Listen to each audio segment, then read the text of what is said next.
एक घना जंगल था जहां सभी जानवर सुख शांति से रहते थे। उस जंगल में एक छोटी सी चींटी रहती थी।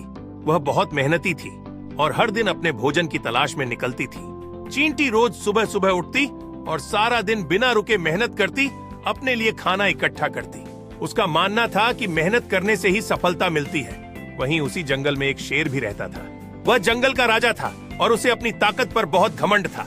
शेर अक्सर आराम करता रहता और सोचता कि उसे मेहनत करने की कोई जरूरत नहीं है, क्योंकि वह जंगल का राजा है और उसकी ताकत के आगे कोई टिक नहीं सकता। एक दिन शेर ने चींटी को देखा जो अपनी मेहनत में लगी हुई थी।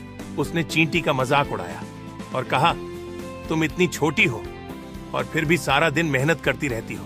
तुम्हारी मेहनत का कोई मतलब नहीं है, क्योंकि किसी भी दिन मैं तुम्हें खा सकता हूँ। चींटी ने मुस्कुराते हुए जवाब दिया, शेर राजा, आपकी ताकत आपकी जगह सही है, लेकिन हर किसी को मेहनत करनी चाहिए। शेर ने इसे नजरअंदाज कर दिया। कुछ ही दिनों बाद शेर बीमार पड़ गया। उसकी ताकत धीरे धीरे खत्म हो रही थी और उसे अब खुद के लिए खाना ढूंढना मुश्किल हो गया। दूसरी ओर चींटी के पास उसके मेहनत से जमा किया हुआ खाना था, जिससे उसने खुद को संतुष्ट और सुरक्षित रखा।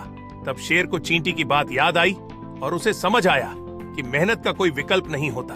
ताकत और पद एक समय तक ही साथ देते हैं, लेकिन जो मेहनत करता है वह हर परिस्थिति में जीतता है। इस कहानी से हमें ये सीख मिलती है कि मेहनत से ही सच्ची सफलता और आत्मनिर्भरता प्राप्त होती है। इसलिए हमें हमेशा मेहनत की अहमियत को समझना चाहिए और अपने कार्यों में समर्पित रहना चाहिए, क्योंकि सफलता उसी मेहनत का फल है जो हम अपने लक्ष्यों को पाने के लिए लगाते हैं। यह कहानी हमें यह भी सिखाती है कि सभी जीवों की अपार क्षमता है, यदि वे सही दिशा में मेहनत करें। इसलिए हमें हर परिस्थिति में मेहनत करने और एक दूसरे का समर्थन करने के लिए प्रेरित रहना चाहिए। अगर हमारी ये कहानी आपको पसंद आई हो तो कृपया लाइक करें, अपने दोस्तों के साथ शेयर करें और चैनल को सब्सक्राइब करें।